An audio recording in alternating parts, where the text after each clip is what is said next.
He's a retired IFS officer और आज हमारे बीच में परमेश्वर के वचन को लेकर आए हैं। कुछ जोरदार तालियां बजाकर प्रभु को धन्यवाद करें। जय मसीह की, जय मसीह की। जागे हो। मेरा मानना है आज जब मैं यहाँ वचन आपके बीच में शेयर करूँ, कोई नई चीज नहीं होगी। मैं जो विषय में ले रहा हूँ वो है विश्वास के बारे में।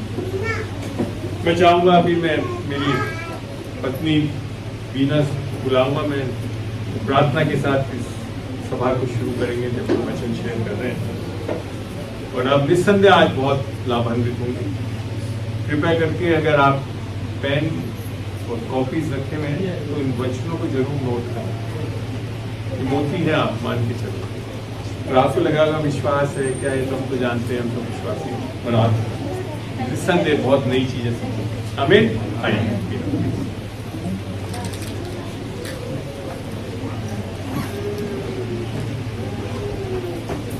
आइए हम सब मिलकर दुआ करते हैं परमेश्वर से। पिता परमेश्वर, आपका धन्यवाद कि आप प्रभु जी अपने प्रिय बच्चों के बीच में हमारे को लेकर आए। Yes, और जब आप लेकर आए और यहाँ में जब मैं बैठी भी थी और मैंने आपसे प्रभु एक प्रश्न बोला, पिता आप क्या चाहते हैं इस प्यारे से झुंड के लिए जो आपके खून के खरीदे हुए हैं। आपने शब्द मुझे दिखाया और वो शब्द है उन्नति। उन्नति का शब्द है सिस्टर, उसका धन्यवाद करती हूँ। और इसी विषय से मैं प्रार्थना करती हूँ प्रभु जी कि ये झुंड प्यारे परमेश्वर सिद्धता, तेरी आत्मा की परिपूर्णता, विश्वास के अंदर चलने वाला, तेरी आत्मा का चलाया हुआ छोटा प्यारा झुंड हो प्रभु, जो हर एक वरदान से, हर एक फलों से बहुत भरपूर हो और तेरा जीवन और तेरा बहुतायत का जीवन इनके अंदर झलकने पाए ये संसार। और ये आशीष का कारण ठहरे प्यारे परमेश्वर। मैं प्रार्थना करती हूँ आप प्रभु जी, आप अपने बेटे के साथ रहिए। जो वचन आपने उनके जबान पे रखा है, क्योंकि प्रभु पहले ही से ही आपने अभिषेकित किया है शिक्षा देने के लिए। होने दे प्यारे परमेश्वर, इनके कान प्यारे खुदावंदा तेरी धीमी मीठी आवाज को सुनकर कार्य करने वाले बने, बोलने वाले बने।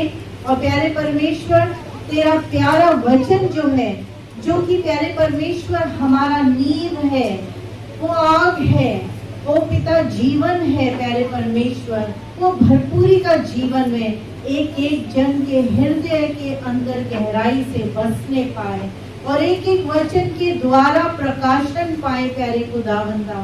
और तेरे जीवते प्रेम को प्यारे परमेश्वर सीखे, समझे और बड़े और फले फूले। यीशु के नाम से मैं मांगती हूँ, आमीन।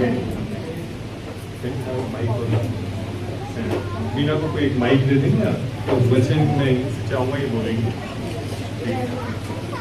एक माइक दे देंगे। तो सब तैयार हैं?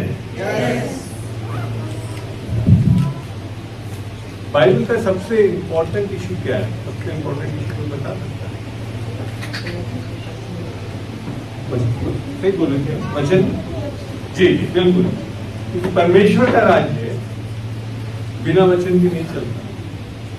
आप खूब प्रार्थना कर लें, खूब फास्टिंग कर लें, सब कुछ कर लें, मगर आपने अगर सही वचन नहीं बोया, कुछ भी नहीं मिलेगा। और वचन इसके लिए जरूरी है क्योंकि वचन में ही विश्वास उत्पन्न होता है। बाइबल बताती है रोमियो 10:17। जी, रोमियो 10:17 पढ़ना पड़ा। अतः विश्वास सुनने से और सुनना मसीह के वचन से होता है। यहाँ बड़ा अच्छा लिखा है। अगर आज आपके पास बाइबल नहीं है, खोल नहीं पा रहे, परेशान मत, क्योंकि जब हम यहाँ बोल रहे हैं तो वो वचन बोल रहे हैं, उस वचन से आपके अंदर 101% विश्वास उत्पन्न होगा। तो वो भी विश्वास कौन सा? संसार का नहीं। लेकिन संसार में भी लोगों को विश्वास है। बिना विश्वास के कोई मस्जिद नहीं जाता, कोई मंदिर नहीं जाता। पर वो विश्वास जो कर रहे हैं, बाइबल का विश्वास, इसको समझना बहुत जरूरी है। मैंने जैसे बताया ना, हर कोई विश्वास करता है, किसी भी धर्म में भी चल रहा है, कोई ना कोई विश्वास करता है। यीशु मसीह को नहीं भी जानते हुए भी बहुत लोग कई चीजों पे विश्वास करते हैं। मगर हमारा विश्वास कैसा होना चाहिए, ये जानना बहुत जरूरी है। हमें तो मेरा ये मानना है, परमेश्वर का वचन हमारे को एक तरह से आज्ञा देता है कि हमको कैसे चलना है। उसको पढ़ के देखते हैं। 2 कोरिन्थियों 5:7। 2 कोरिन्थियों 5:7। जी चलिए, आप में से कोई भी अगर पढ़ सकता पढ़ते जाए, ना कि समय बचे। क्योंकि हम रूप को देखकर नहीं, जी, क्योंकि हम रूप को देख के नहीं, पर विश्वास से चलते हैं। तो आपको खाली इस आंखों को देख से जो दिख रहा है उससे नहीं चलना है। एक विश्वासी का जीवन विश्वास से देख के चलना हो। क्यों? क्योंकि जो आंखों से जो है वो आप आत्मिक जगत को देख नहीं पाते इस आंखों से, और उस विश्वास की आंखों से आप वास्तव में सारी चीजों को समझ और देख सकते हैं। हमें एक और वचन देखते हैं, खोलिए मेरे साथ इब्रानियों का, और इब्रानियों का जो 11वां चैप्टर है, that is also known as hall of faith. सारे पुराने नियम के विश्वासों के बारे में जिक्र कर रहे हैं, और वहां पे एक बहुत अच्छी चीज लिखी हुई है, जब पढ़ते हैं हम 11:6 में। जी, और विश्वास बिना उसे प्रसन्न करना होना है। क्या लिख रखा है? प्रार्थनाओं से प्रसन्न कर सकते हैं, या बाइबल पढ़ लेने से प्रसन्न कर सकते हैं। कब प्रसन्न कर सकते हैं परमेश्वर को? विश्वास के बिना हम परमेश्वर को प्रसन्न भी नहीं कर सकते। क्योंकि परमेश्वर के पास आने वाले को विश्वास करना चाहिए कि वह है, और अपने खोजने वालों को प्रतिफल देता है। अब ये बोल रहा है, परमेश्वर दिखता है क्या हमको? No, because God is a spirit actually. Bible के साथ दर्शन, प्रकाशन सब होता है, मगर हमेशा परमेश्वर दिखता नहीं, तो वो आत्मिक चीजें दिखती नहीं है। मैं आपको बताऊं, आत्मिक चीजें दिखती नहीं, मगर अगर हम ये मान लें कि वो दिखती नहीं है, तो इसका ये मतलब नहीं कि वो है नहीं। ये जानना बहुत जरूरी है। आपको पता है, इसी में अब आप 3 को पढ़िए, 11:3 पढ़े। इब्रानी 11:3। विश्वास ही से हम जान जाते हैं कि सारी सृष्टि की रचना परमेश्वर के वचन के द्वारा हुई है। आपको हम सब चीज जो देख रहे हैं, कुछ भी जो देख रहे हैं, वो किससे हुई है? परमेश्वर के विश्वास के द्वारा। जानते हैं कि वो परमेश्वर के वचन के द्वारा हुई। हमें आप ये सोच रहे होंगे कि ये भौतिक चीजें दिख रही है, ये कुछ नहीं में से परमेश्वर ने बना दिया। हाँ, हाथ भाई कितने लोग बोलते हैं? हो रही है मैं क्यों? क्योंकि हम उस वचन को ध्यान से नहीं पढ़ते हैं। इसके लिए परमेश्वर से कुछ नहीं में से नहीं बताया, बल्कि लिख रखा है अनदेखी चीजों से देखी हुई चीजों को बनाया। अर्थात एक आत्मिक जगत है जिसमें से ये फिजिकल वर्ल्ड एग्जिस्ट है। ऐसा नहीं, कुछ भी नहीं है। तो ये समझना बहुत जरूरी है इसके लिए। और ये कैसे हुआ? बोलने से होता है। तो विश्वास का प्रकटीकरण किससे होता है? बोलने से। पढ़ते हैं उत्पत्ति 1 और 1 से 3 धीरे धीरे पढ़ेंगे। जी, आदि में परमेश्वर ने आकाश और पृथ्वी की सृष्टि की। तो किसने सृष्टि करी? परमेश्वर ने इस आकाश और पृथ्वी की और इस सारी चीजों की सृष्टि करी। आगे क्या लिखा है? पृथ्वी बेडौल और सुनसान पड़ी थी। हाँ जी। और गहरे जल के ऊपर अंधियारा था। तथा परमेश्वर का आत्मा जल के ऊपर मंडराता था। जब परमेश्वर ने कहा, हालत क्या है? सृष्टि करी, पर हालत क्या है? वो बहुत अच्छी नहीं है। बेडोल, सुनसान, अंधेरा। हम लोग क्या करते हैं? हमारे जीवन भी ऐसी बेडोल, सुनसान, अंधेरा। और हम अगर होते हैं तो क्या करते हैं हम, जो हमको दिख रहा है उसको हम बोलने लगते हैं, जो दिख रहा है, जैसा भी दिख रहा है अंधेरा। परमेश्वर ने जो दिख रहा था वो बोला नहीं। और मैं मानता हूं अगर परमेश्वर ने ये बोल देता ना उस दिन, हाय कितना अंधेरा, तो आज तक अंधेरा ही अंधेरा रहता, आप उजाला नहीं देख पाते। अगले वचन में क्या लिखा है? जब परमेश्वर ने कहा उजियाला हो तो उजियाला हो गया। परमेश्वर ने क्या बोला? परमेश्वर ने ये नहीं बोला जो दिख रहा, परमेश्वर ने वो बोला जो देखना चाहता था। ऐसे ही हमको विश्वास को इस्तेमाल करना है। हमको जो दिखता रहता है उसी को नहीं बोलते रहना है। ये बीमारी कब जाएगी, ये मेरी मुसीबत कब जाएगी, सुबह शाम तक सबको ये बोलते रहते हैं। अच्छी बात है, बता दीजिए, समझ लीजिए, पर हमेशा उसमें नहीं बोलते रहे। बोलना क्या है? मैं इसमें से निकलूंगा, मैं उन्नति करूंगा, मैं जीवन पाऊंगा, मैं ये बोलना शुरू करिए, तब जाकर आपकी परिस्थितियां बदल जाएंगी। हम क्या करते हैं? परिस्थितियों को बोलते रहते हैं और फिर परेशान, परमेश्वर बदला क्यों? परमेश्वर आपकी परिस्थिति जब ही बदल सकता है जब आप उसके वचन को बोलने लगेंगे।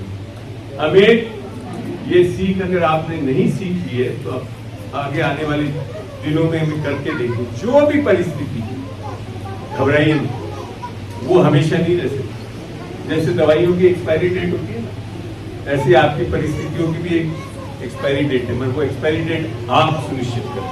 कब? जब हम परमेश्वर का वचन उस परिस्थिति में से निकलने के लिए क्या दिया है परमेश्वर ने उसको। आमीन। तो आज जैसे दुआ करिए कि हमारे को उन्नति चाहिए, तो उन्नति कब हो? हम जब परमेश्वर के वचन को बोलेंगे हमारे जीवन में। मैं, जैसे बच्चों के लिए आप बोल सकते हैं, मैं और मेरा घराना परमेश्वर की आत्मा से सिखाया जाए और बड़ी शांति बनी रहेगी। यशायाह 54 में जैसे, तो जब तक आप बोलोगे नहीं ये चीजें होंगी, कुछ नहीं बदलेगा जब तक आप बोलोगे। परमेश्वर ने, मैंने बताया ना, अंधेरा ही रह जाता, अगर बोलता नहीं परमेश्वर तो आज उजाला नहीं देख पाते। तो ये करना बहुत जरूरी है। तो विश्वासी जीवन क्या है? विश्वास से हम कितना अपने जीवन में वचन को बोल रहे हैं, तब उन्नति हो। आपको मैं छोटी सी अपनी गवाही भी बताना पाऊंगा ताकि आपको फिर सही में अचंबा लगेगा कि रत्ना स्वामी जी आज इतना कैसे बता रहे। मैं 40 साल में ईसाई परिवार से हूँ, बचपन से ऑल सेंट्स चर्च का मेंबर रहा हूँ और 40 साल तक की उम्र में मैंने कभी बाइबल नहीं पढ़ी। सिस्टर आप कितनी उम्र की जब आपने बोला? क्या उम्र की? अच्छा उम्र नहीं बताई, कोई बात नहीं। Very good.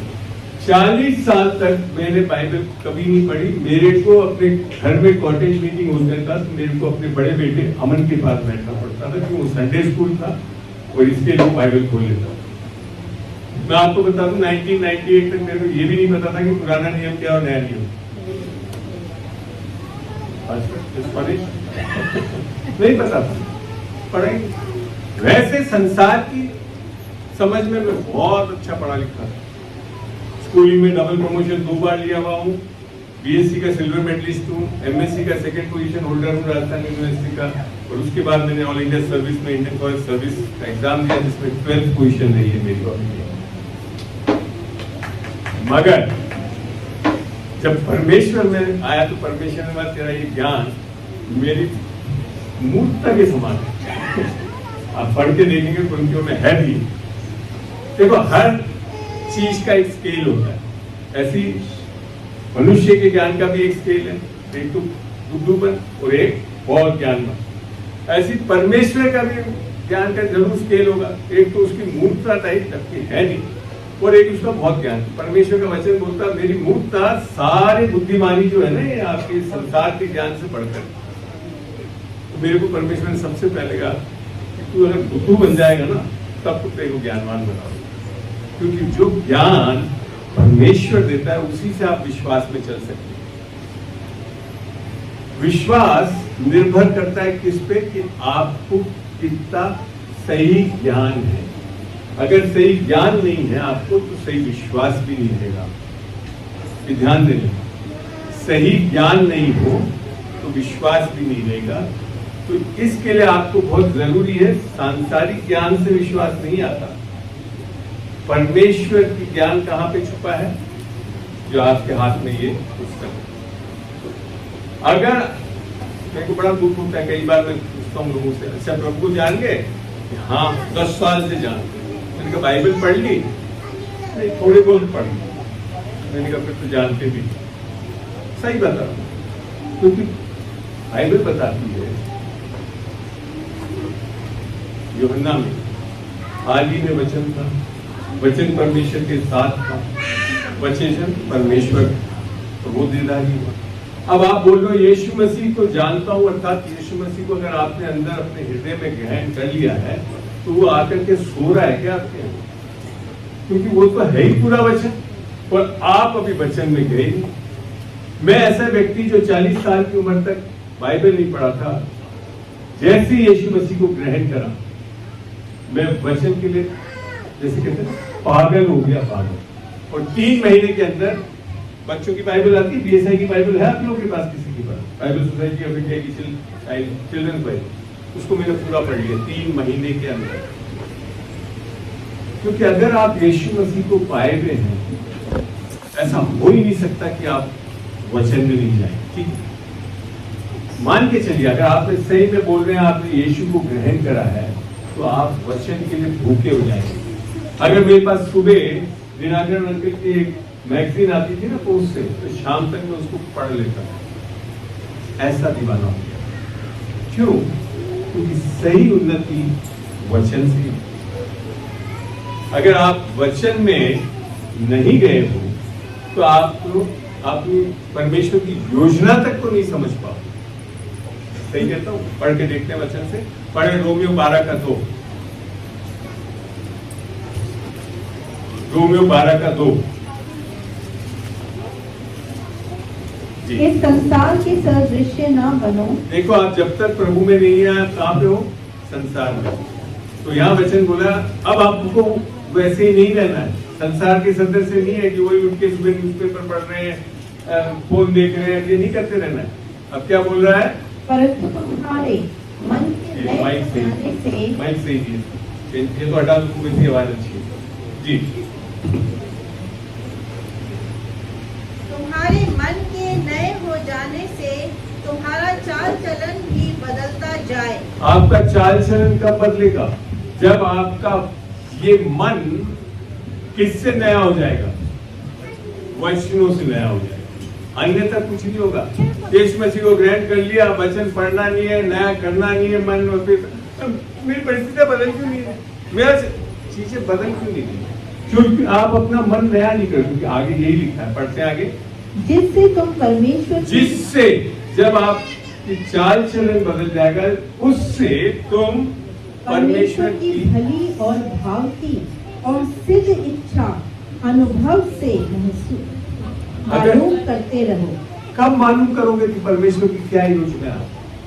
जब इस वचन को पढ़ोगे, इस वचन से इस बुद्धि को नया करोगे, उस सांसारिक चीजों को छोड़ के परमेश्वर के वचन से दृढ़ होगे, तब जाकर आपको पता पड़ेगा कि आपकी ये योजना क्या है। और ये साथ आज मेरे साथ इसी के लिए तो है।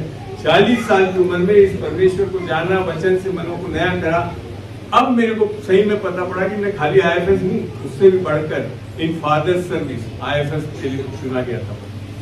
हमें इन फादर सर्विस समझ रहे, ये मेरा टाइटल है IFS, इंडियन फॉरेस्ट सर्विस। आज मैं जानता हूं मैं किस योजना में चल रहा हूं। परमेश्वर की सही भली भाव की योजना को मैं पूरा कर पा रहा हूं। अन्यथा इस संसार में आकर आप कितने भी बड़े बन जाएंगे, कितने भी ज्ञानवान, मैं मानता हूं इंडिया में सबसे ऊंची सर्विसेज ऑल इंडिया सर्विस, ठीक है ना, क्रीम ऑफ दी नेशन करके बोलते हैं हम लोग, मगर कोई फायदा नहीं है।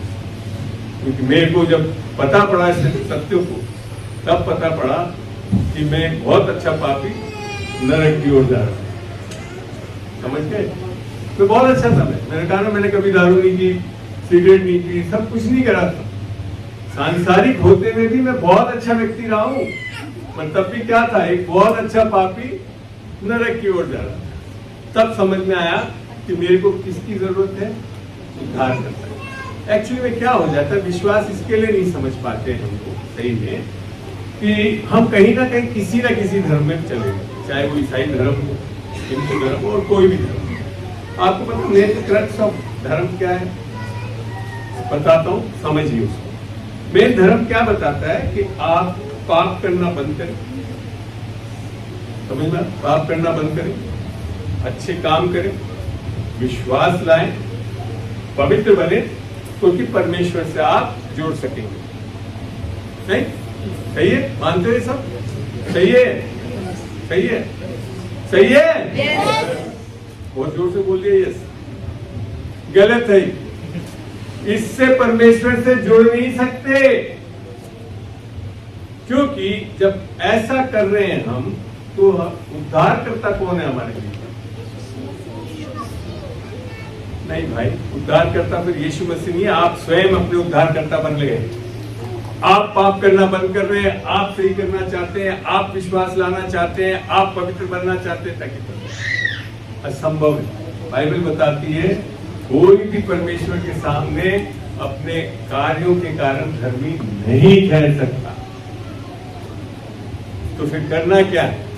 जैसे जिस हालत में पाप की अवस्था में सबने पाप किया, रोमियो 3:23 बताती, तो परमेश्वर की महिमा से रहित है। तो हमको आना कैसे है परमेश्वर के पास?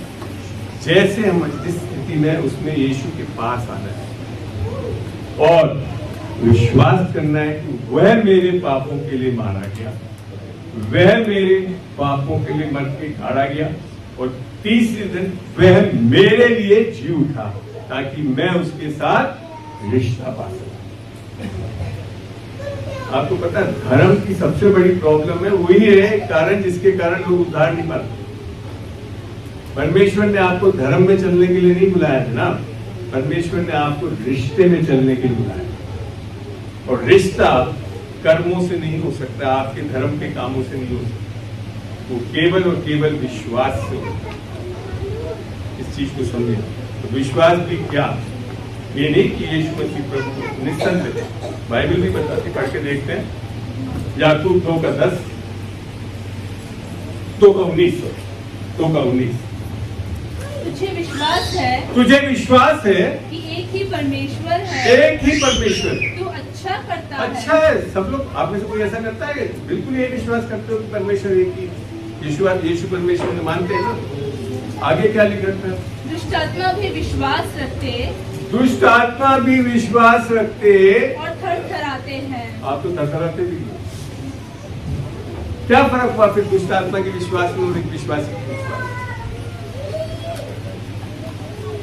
तो इधर समझना बहुत जरूरी है, किस विश्वास से हम परमेश्वर से जुड़ते हैं। हमें पढ़ के देखते हैं। पहला कोरिन्थियों 15:1-3 पर धीरे धीरे पढ़े, एक एक वचन बिना जरा माइक पे पढ़े। सिस्टर थोड़ा सा रिक्वेस्ट, इसके लिए रिकॉर्डिंग आ जाए अच्छे से।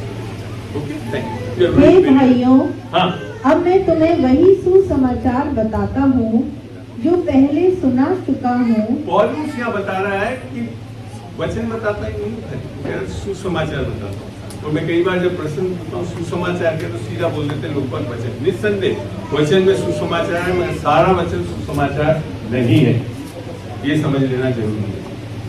चलिए, हाँ, जिसे तुमने अंगीकार भी किया। अब यहाँ दो चीज बताइए इसमें। पहले तो उस वचन सुसमाचार को सुनना है और फिर उसको अंगीकार भी करना है, जिससे तुम स्थिर भी हो, और फिर उसी में स्थिर रहना है। आगे, उसी के द्वारा तुम्हारा उद्धार भी होता है। किसके द्वारा उद्धार है? तो उद्धार क्या है? अब आपको समझ में आ रहा होगा। उद्धार है मेरी आत्मा परमेश्वर की आत्मा से मेल मिलन हो जाए, मेल मिलाप हो जाए, हम उसे उद्धार बोलते। और ये खाली आपकी बाइबल में ही लिखा, सारे धर्म में। जैसे मोक्ष जो है हिंदू धर्म में, वो क्या है? जब आपकी आत्मा जाकर परमात्मा से एक हो जाए। धर्म ऐसी बात नहीं है गलत है सारी चीजें, नहीं, धर्म की चीज पुस्तकों में कई चीजें सही लिखी है। प्रॉब्लम ये है कि वो कैसे प्राप्त किया जाता है ये कहीं नहीं बताते, क्योंकि वो केवल और केवल यीशु मसीह के क्रूस पे किए गए कार्य के ऊपर विश्वास करने से प्राप्त है। आगे बढ़ो। यदि उस सुसमाचार को जो मैंने तुम्हें सुनाया था स्मरण रखते हो, नहीं तो तुम्हारा विश्वास करना व्यर्थ हुआ। क्या बोल दिया पौलुस ने? कुछ भी विश्वास कर लो नहीं, जब सुसमाचार पे विश्वास करते हैं तब हमारा विश्वास सार्थक होता है। अन्यथा आपका जैसे मैं बताया ना, हाँ परमेश्वर एक है, विश्वास करते हैं, कौन नहीं विश्वास? सारे धर्म की आजकल तो सारा धर्म यही इसी पे आ गया है कि हाँ एक ही परमेश्वर है, सब कैसे भी किसी नाम से भी कर लो। ऐसा नहीं है। बाइबल बता रही है कि जब हम सुसमाचार पे विश्वास करें तब हमारा विश्वास सार्थक होता है। अन्यथा लोग बाग मैं बताऊं, आप लोग में कितने लोग प्रार्थना पे विश्वास करते हैं? अच्छा लगता है, वो गलत चीज बोल रहे हैं। हमारी को प्रार्थना पे विश्वास नहीं करना, हमको विश्वास की प्रार्थना करनी, वो बिब्लिकली सही। समझ रहे आप? लोग बात क्या है, प्रार्थनाओं पे, बिल्डिंगों पे, चीजों पे विश्वास करते नहीं, हमको विश्वास से प्रार्थना करनी, तब जाकर हमारी लिखा है याकूब में लिखा है विश्वासी धर्मी जनों की प्रार्थना बहुत सामर्थ्य हो। क्यों? क्योंकि धर्मी जन वो है जो विश्वास से धर्मी ठहरा, वो अपने कर्मों से धर्मी नहीं ठहरा। किससे ठहरा है? विश्वास से। और यहाँ पे हमको सही समझना बहुत जरूरी है, हमको अपनी धार्मिकता पे विश्वास नहीं करना है। हमको ना बाइबल दो धार्मिकता बताती है, स्वयं की धार्मिकता और परमेश्वर की धार्मिकता। जब मैंने बाइबल को इस तरह से अध्ययन करा तो मैं कई बार सोचता था कि लोग उद्धार क्यों नहीं पाते हैं, तो सीधा हमारे दिमाग में आता अच्छा पाप कर रहे हैं इसके लिए उद्धार नहीं पाते। ऐसी है बाइबल में जो लिख रखा है उद्धार नहीं पाने का कारण आज पढ़ के पढ़िए। रोमियो 10 का 1 से 3 पढ़ेंगे हम। अच्छा लग रहा है? समझ में आ रहा है? नोट कर रहे हैं आप लोग? तभी आएगा। ये सोच रहे हो कि अंकल ने बाइबल नहीं पढ़ी और आसपास सिखा देता है, ऐसा नहीं है। सीखने के लिए पढ़ना जरूरी है। आप एक स्कूल में बैठे जी पढ़े जी, क्योंकि वे परमेश्वर की धार्मिकता से अनजान होकर, थर्ड पढ़ना 10 का 3। चलिए कोई बात ठीक है, अहम वर्ष हुई जी पढ़े। क्योंकि वे परमेश्वर की धार्मिकता से अनजान होकर, यहाँ बताया जा रहा है कि धार्मिकता परमेश्वर की धार्मिकता अर्थात परमेश्वर कैसे हमको अपने साथ सही करता है, उससे अनजान होकर अपनी धार्मिकता स्थापित करने का यत्न करके, अपनी धार्मिकता स्थापित करने का क्या लिखा है? यत्न करता है। हम में से कितने लोग अपने अपने जहाँ पे भी धर्म में चले क्या क्या कर करके कोशिश कर रहे थे कि परमेश्वर से जुड़ना है, और यहाँ पर कि ईसाई लोग भी ऐसे करने में लग गए हैं, यत्न कर रहे हैं। अब और आगे क्या लिखा है? परमेश्वर की धार्मिकता के अधीन न हुए। तो परमेश्वर की धार्मिकता, परमेश्वर हमारे को कैसे सही करना चाहता है, उसकी अधीनता में क्यों नहीं आते हैं?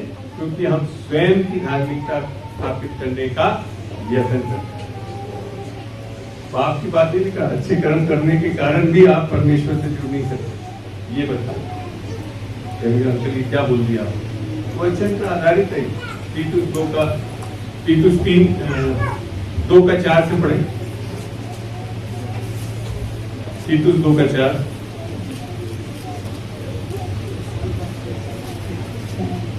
ताकि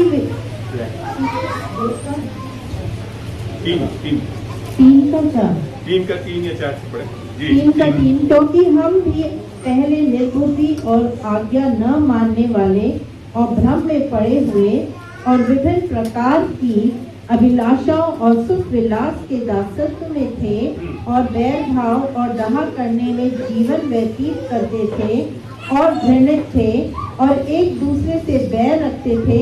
पर जब हमारे उद्धारकर्ता परमेश्वर की समझ में आ रहा है जहाँ लिखा हुआ, कई लोग हम ऐसे पहले जब अभी तक उद्धार नहीं पाया था ऐसे ही थे हम लोग, अपने घर वालों से बैर करते थे, अपने यही चीज लिखी। अब क्या लिख रखा है?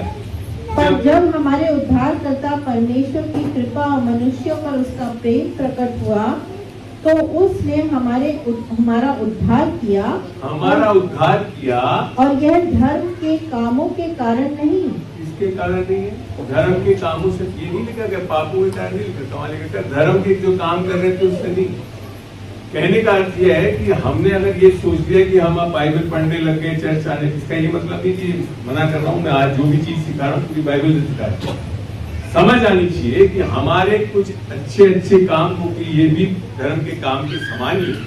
अगर ये करके हम सोच रहे हैं कि परमेश्वर से जुड़ जाएं, नहीं जुड़ सकते। आप पूरा पढ़ देना। तो उसने हमारा उद्धार किया, और यह धर्म के कामों के कारण नहीं जी, जो हमने आप किए, पर अपनी दया के अनुसार नए जन्म के स्नान और पवित्र आत्मा के हमें नया बनाने के द्वारा हुआ। ये किससे होता है? हमारा पवित्र आत्मा के द्वारा नया जन्म पाते हैं। और नया जन्म किससे हो रहा है? सुसमाचार से। हमें किससे हो रहा है? सुसमाचार से। तो आप में से आज जैसे सब ने बोला भी कि हम लोग सामर्थ्य लेकर जाए परमेश्वर की आत्मा है ना? बात हुई थी ना, सब ने बोला था कि पवित्र आत्मा की सामर्थ्य। कभी आपने ढूंढा पढ़ के कि बाइबल के अनुसार पवित्र आत्मा की सामर्थ्य कैसे मिल सकती है? तो बताना चाहे? जी जी, प्रार्थना। अच्छा, और कुछ? उपवास। और कुछ? वचन को दोहराने। बहुत कुछ। चलिए, बहुत अच्छी बातें, सब बाइबल की बातें ही बोल रहे हैं। और बाइबल से देखते हैं कि परमेश्वर का सामर्थ्य कैसे मिलता है। पढ़ते हैं। इसको मैं चाहूंगा कोई इंग्लिश बाइबल में भी पढ़े, पहले हिंदी में पढ़ेंगे फिर English Bible. King James version खोल लें, बिना खोलिए। रोमियो 1:16।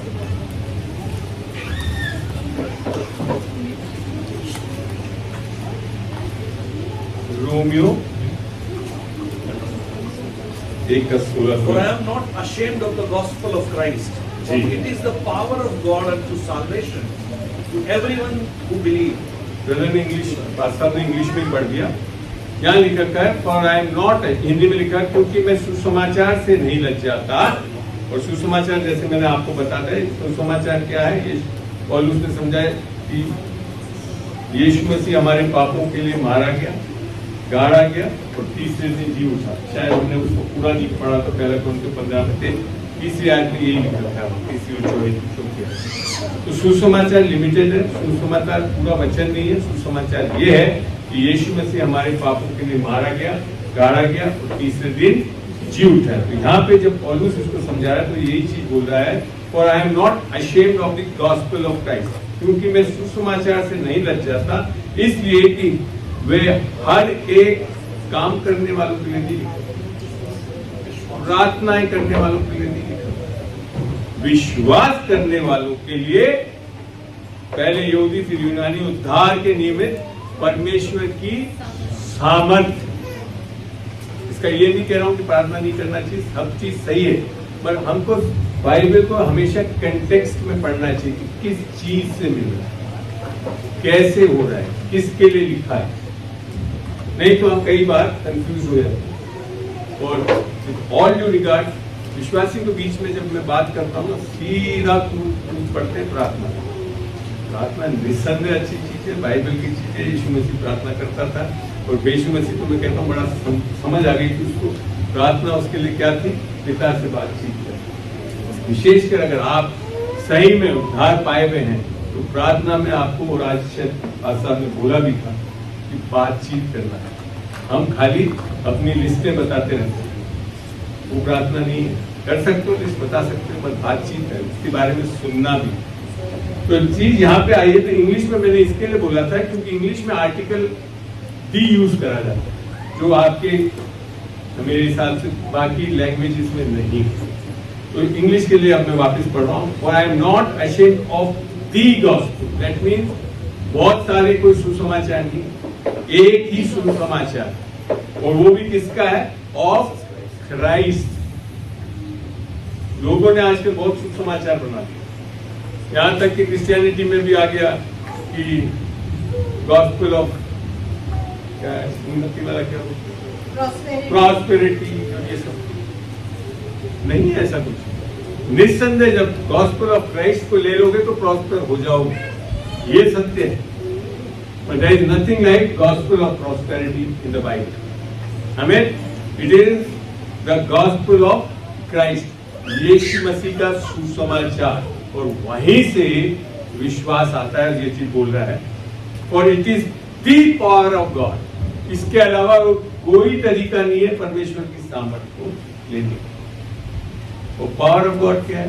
पवित्र आत्मा। परमेश्वर की पवित्र आत्मा ही तो पावर ऑफ गॉड। तो अगर आपने सुसमाचार सुना नहीं, अंगीकार करा नहीं, ग्रहण करा नहीं, तो पावर ऑफ गॉड भी नहीं है आपके अंदर। इसका ये मतलब नहीं है कि एक जो पाया हुआ है उद्धार वो आपके सर पे हाथ रखे तो निसंदेह पावर को फ्लो कर जाएगी, बट तब भी पावर अंदर नहीं रहेगी। आप देखते हो ना, तो बेसिकली वो पावर आप स्वयं ले सकते हैं। किसके द्वारा? सुसमाचार। जब हम विश्वास करेंगे सुसमाचार, तब वो सामर्थ पवित्र आत्मा की आपके अंदर आ। अन्यथा क्या है?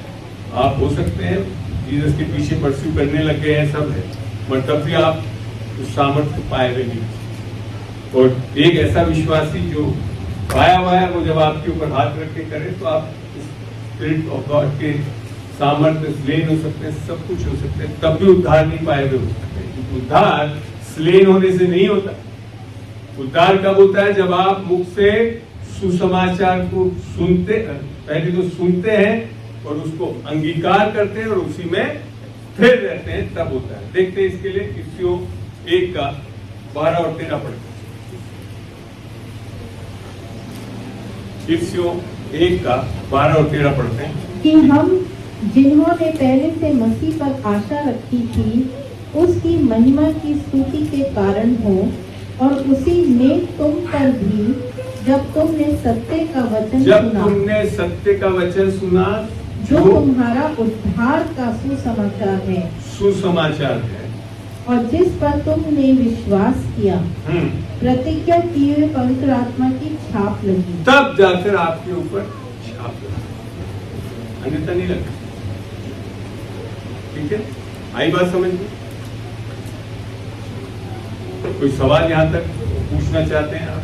पूछ सकते। आगे बढ़े, समझ में आ रहा है? जब आगे बढ़ो, नहीं तो आपकी कोई शंका है तो पूछ ले, फिर आगे बढ़े। अब समझ में आ रहा है कि हम जब सीख कर रहे हैं power of the Holi spirit, मगर सुसमाचार को अभी तक ना तो हमने समझा, ना अंगीकार किया, ना विश्वास किया, तो नहीं मिलेगा। पर इसका ये मतलब नहीं कि परमेश्वर आपको आशीष नहीं दे सकता। परमेश्वर का वचन बोलता है वो तो पापियों को भी और धर्मियों को सूरज की सारी रोशनी देता है, बारिश देता है, सब। तो खाली ऐसी आशीष से प्राप्त करना, ये मत सोच लेना कि सही विश्वास में चल गए। उद्धार पाना सबसे इंपॉर्टेंट है, तब एक सामर्थ्य। अगर मैं अपने जीवन को देखूं, मैं आशीष ही नहीं था, अच्छा पढ़ा लिखा, सब कुछ अच्छे घराने में, सब चीजें थी, सब कुछ, मगर क्योंकि हमको अभी तक ये भी नहीं पता कि वास्तव में आशीष क्या है। हम सोचते हैं मकान आ गया, शादी हो गई, गाड़ी आ गई, सब आ गया, ये आशीष नहीं मानते हैं ना। ये पूरा नहीं होना चाहिए। मेरे पास है, आज सब ऐसी गाड़ी है, घर है, सब कुछ, पर अगर ये आशीष है तो मैं और आप परमेश्वर में नहीं है।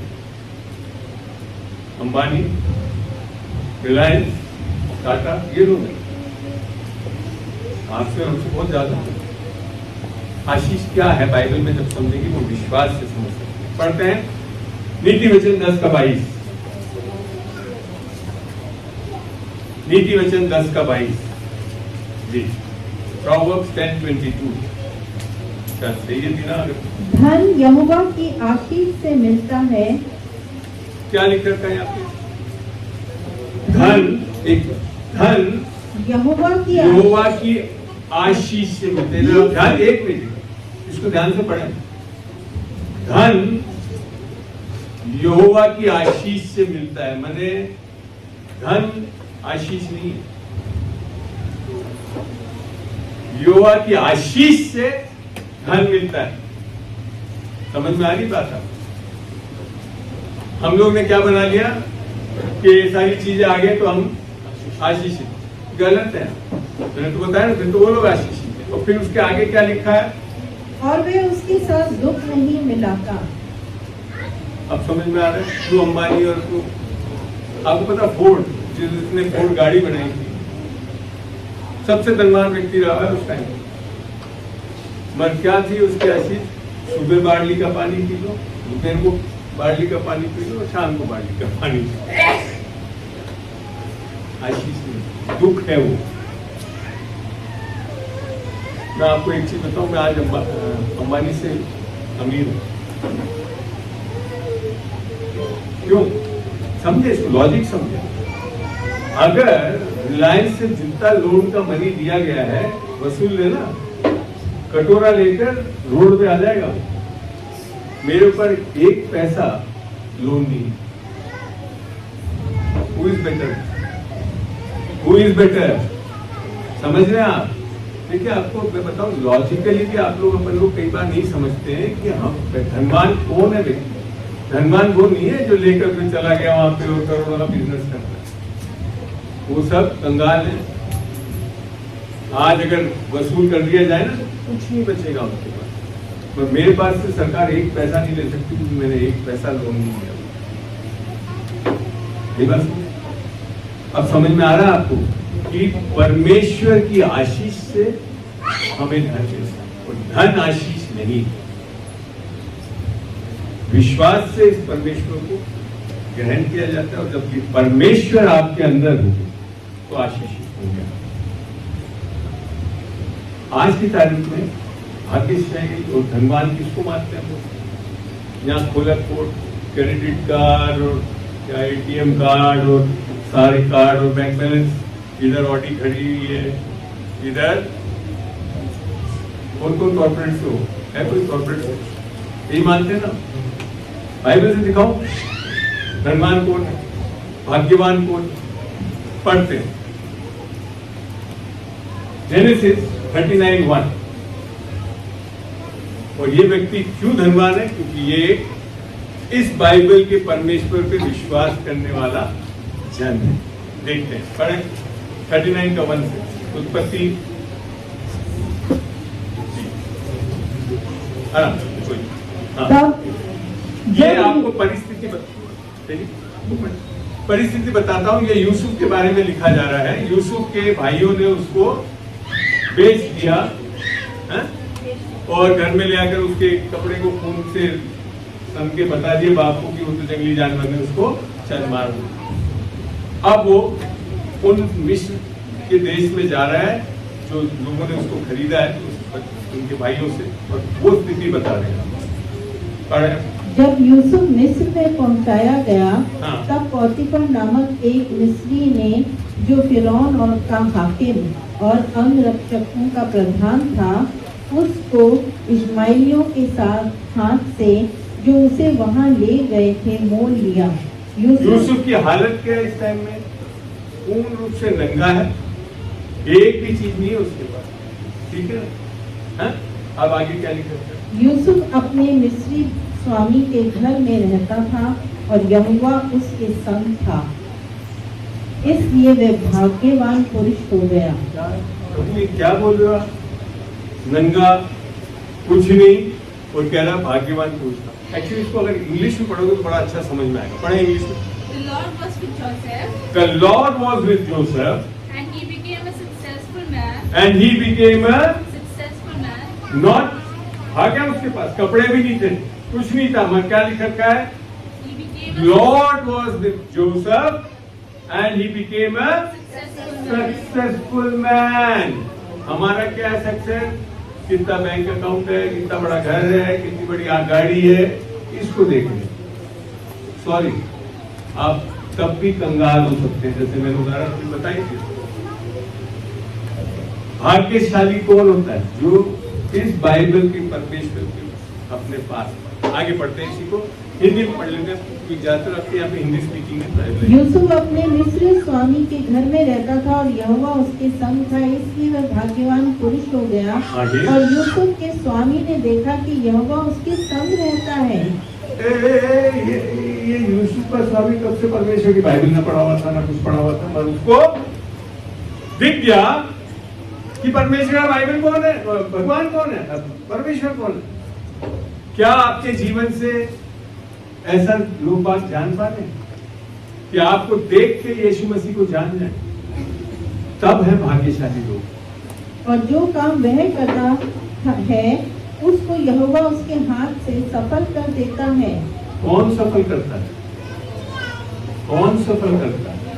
यहोवा सफल करता है। भाग्यवान आपके कामों से सफल नहीं होते जनाब। और मैं आपको एक बहुत बड़ा एग्जांपल हूं, मैंने जैसे आपको बताई कि मेरी हालत ऑल इंडिया सर्विस में, तब भी मैं जॉब में सफल नहीं हूं। जैसे यीशु मसीह ने प्रभु में आया 1998, और उसके बाद मेरी पूरी रिकॉर्डेड डाटा के साथ मेरा पूरा मैंने डाल भी रखा है यूट्यूब पे। If you will see that, you will see what is success.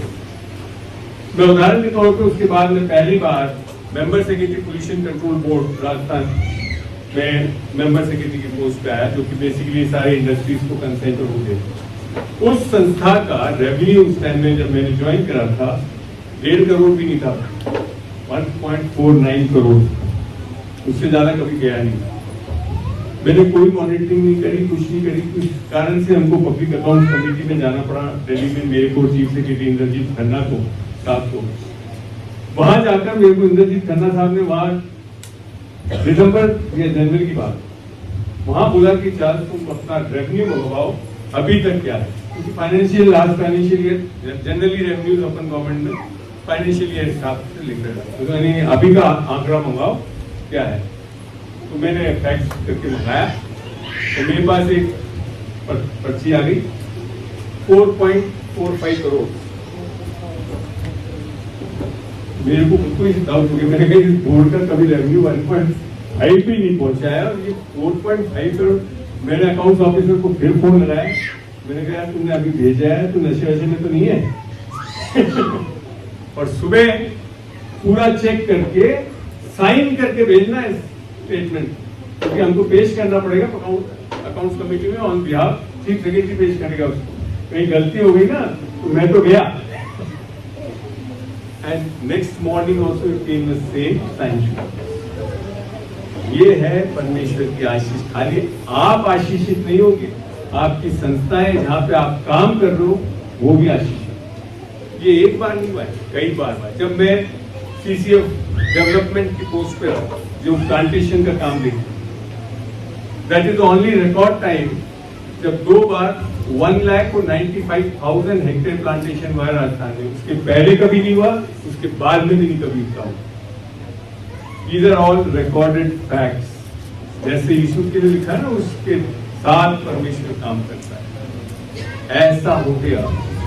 देखो मेरे को बड़ा दुख होता है, प्रभु में चलने वाले 6 दिन तक तो रोते मरते पीटते चलते, और 7वें दिन आकर यहाँ पे पापों का अंगीकार करते हैं और फिर वापस उसी हालत।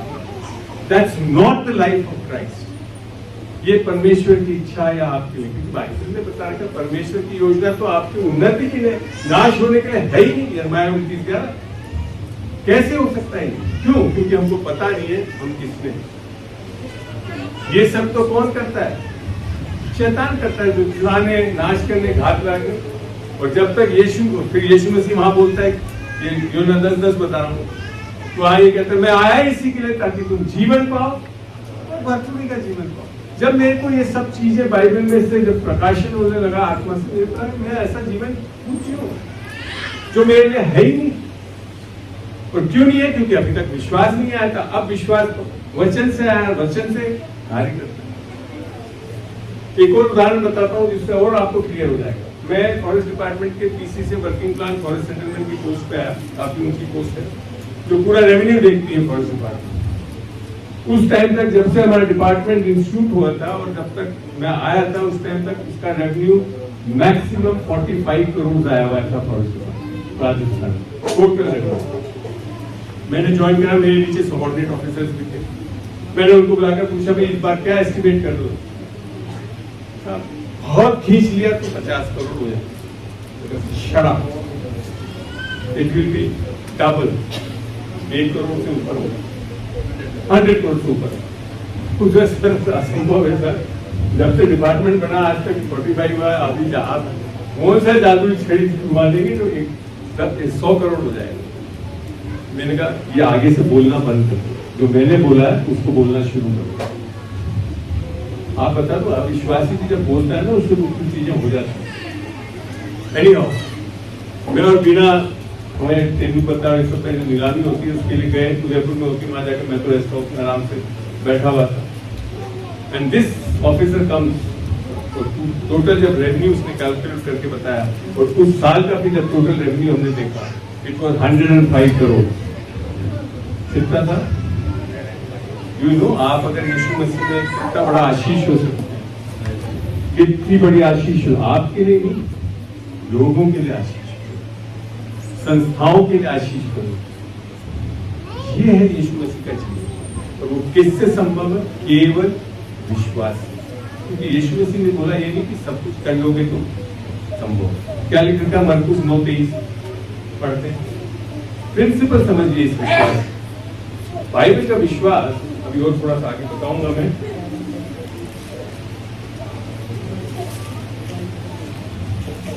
नौ का 23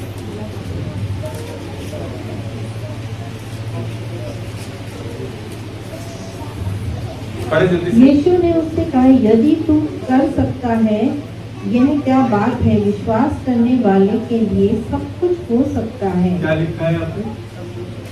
क्या क्या कुछ हो सकता है? सब कुछ। मगर जिसने पूछा था फिर आगे क्या बोल रहा है? बालक के पिता ने तुरंत गिड़गिड़ाकर कहा, हे प्रभु, मैं विश्वास करता हूँ, मेरे अविश्वास का उपाय कर। ये हमारे आने से ज्यादा विश्वासियों को पता है। विश्वास तो करते हैं हम लोग यीशु के कोड़े खाए जाने से, मगर साथ में अविश्वास भी करते हैं। विश्वास के साथ अविश्वास रह सकता है। विश्वास अविश्वास आपके आत्मा में नहीं आता, आपके प्राण और शरीर में आता है, जो दिखता है। तब ये चीज भी समझना और उस अविश्वास को हटाना हमारे जिम्मेदारी है। और वो कैसे होता है? प्रार्थना और फास्टिंग से। दुष्ट आत्माएं प्रार्थना और फास्टिंग से नहीं निकलती। वहां इसका मतलब था अविश्वास जो है वो किससे निकलती? प्रार्थना अर्थात वचन में जाकर बैठना, परमेश्वर से सुनना, फास्टिंग। क्योंकि पहला पाप भी क्या हुआ? खाने से हुआ था ना, तो आप निकल सको। That is how can be done. तब हम एक विश्वासी जीवन। अब एक चीज बहुत जो अहम बताना चाहता था मैं आज हम जब नए नियम में आ गए थे, नए नियम में आकर परमेश्वर आपको अपने विश्वास, आपके स्वयं के विश्वास से नहीं चला। जैसे हमने पढ़ा था उसको 2 मिनट में बताऊंगा और मैं खत्म करूंगा क्योंकि समय हो गया है, नहीं तो मेरे पास बहुत चीजें हैं सिखाने के लिए। पढ़ते हैं वापिस इब्रानियों में, चलिए, और बिना रहने देना मैं आपको पढ़ दूंगा। इब्रानियों जो विश्वास की पुस्तक बताया, चैप्टर बताया जाता है, वहां अभी मैं जब आपको पढ़ूंगा, जब आपको समझना। हम लोग अभी भी सोचते हैं हमारे पास अब्राहम जैसा विश्वास होना चाहिए, मूसा जैसा विश्वास होना चाहिए, दाऊद जैसा विश्वास। पर यहाँ जब आप पढ़ोगे तो आप लिटरली मैं बताऊं शॉक हो जाओगे। क्या लिखा है यहाँ पे 39 में 11:39 में, विश्वास ही के द्वारा इन सब के विषय में अच्छी गवाही दी गई थी। ये निस्संदेह उनकी गवाहियां बहुत अच्छी थी, पर क्या लिखा है? तो भी उन्हें प्रतिज्ञा की हुई वस्तु न मिली। परमेश्वर की क्या बात? क्यों? इन लोग ने अपने विश्वास से परमेश्वर पे विश्वास किया। पर अब आज नए नियम में आकर आगे क्या बोलता है 40 में? क्योंकि परमेश्वर ने हमारे लिए, उनके लिए नहीं, हमारे लिए पहले से एक उत्तम बात ठहराई कि वो हमारे बिना सिद्धता को नहीं जा सकती। और हम अभी परसू कर रहे हैं उनके जैसा विश्वास कर। सॉरी, आपको उनका जैसा विश्वास नहीं, आपको यीशु का विश्वास आपके अंदर आना चाहिए, जो 12:1 में लिखा है। क्या लिखा है वहां पे? पढ़ देना 12:1 को 2। इस कारण हाँ। जबकि गवाहों का ऐसा बड़ा बादल हमको घेरे हुए है, आओ हर एक रोकने वाली वस्तु और उलझाने वाले पाप को दूर करके वो दौड़ जिसमें हमें दौड़ना है, धीरज से दौड़े। ये कौन सा है उलझाने वाला पाप? पापों के लिए नहीं लिखा, उलझाने वाला पाप अर्थात आपका अविश्वास। आगे, और विश्वास के कर्ता और सिद्ध करने वाले यीशु की ओर ताकते रहे। तो क्या है वो? क्या है वो? विश्वास का कर्ता। और नए नियम में आकर ये विश्वास आपको उपलब्ध हो रहा, पुराने नियम में नहीं था। कितने आशीषित लोग हैं हम, क्या हम आज इस विश्वास को प्राप्त करें। और ये बहुत बहुमूल्य विश्वास मिल रहा है। पढ़ते हैं दूसरा पत्र 1:1, उसको मैं कंक्लूड कर रहा हूँ, जस्ट गिव मी 5 मिनट्स। शमौन पत्रस की ओर से, हाँ।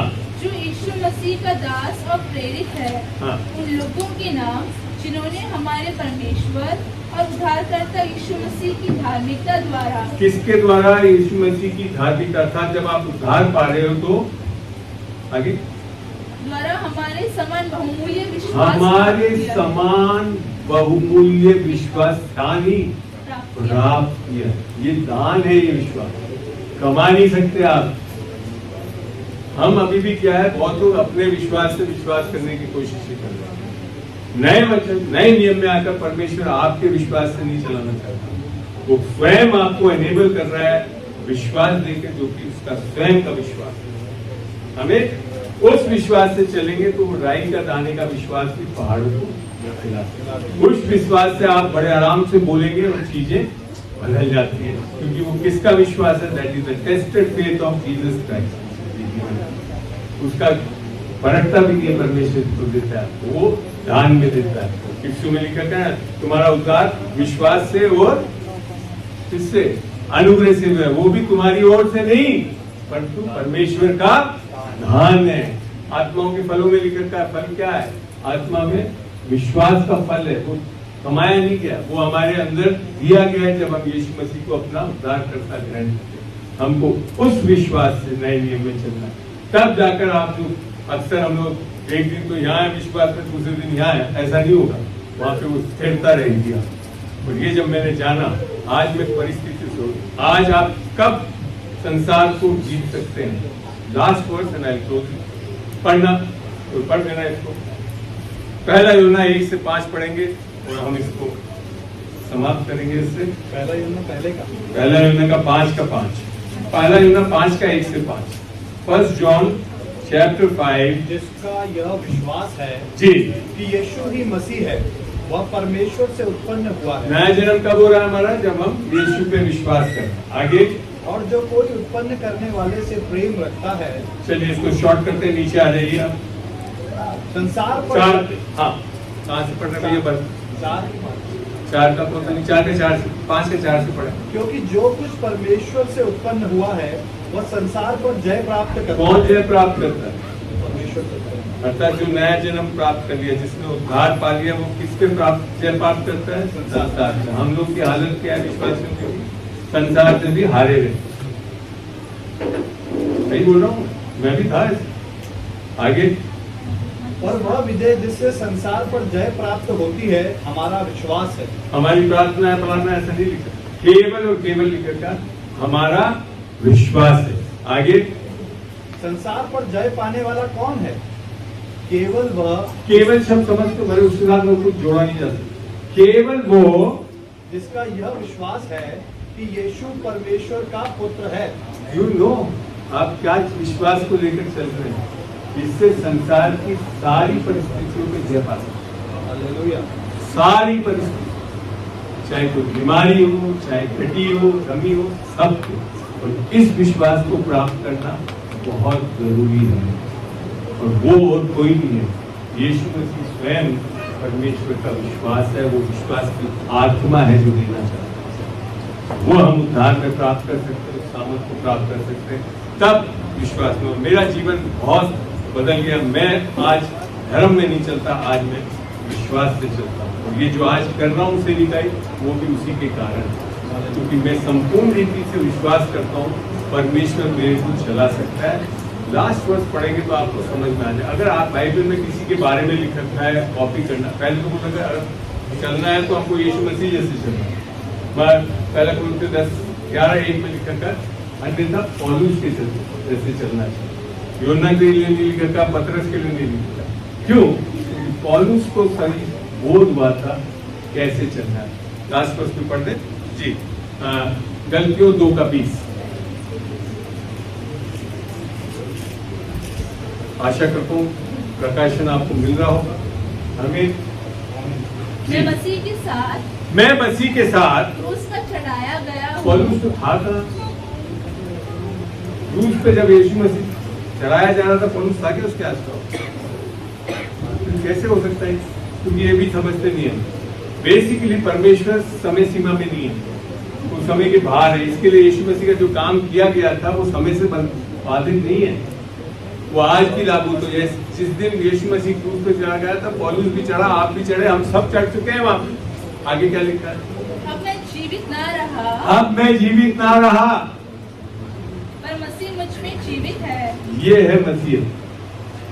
मसीहत ये नहीं है कि आप परमेश्वर के लिए क्या कर रहे हैं, पर ये जाने कि परमेश्वर ने आपके लिए क्या किया ताकि मसीह आपके अंदर जीवित हो जाए। आगे और मैं शरीर में अब फिर बोलता है अब मैं शरीर में जीवित हूँ, तो केवल उस विश्वास के द्वारा जीवित हूँ जो परमेश्वर के पुत्र पर है।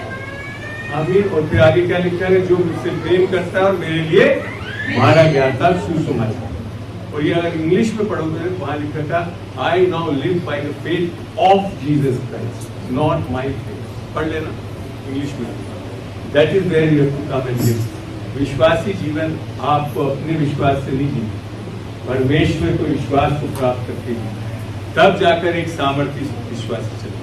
अन्यथा हमारे विश्वास से दूसरे दिन नरक जाते हैं, फलाना हो जाते हैं, क्योंकि हमारा विश्वास कर्मों पे आधारित।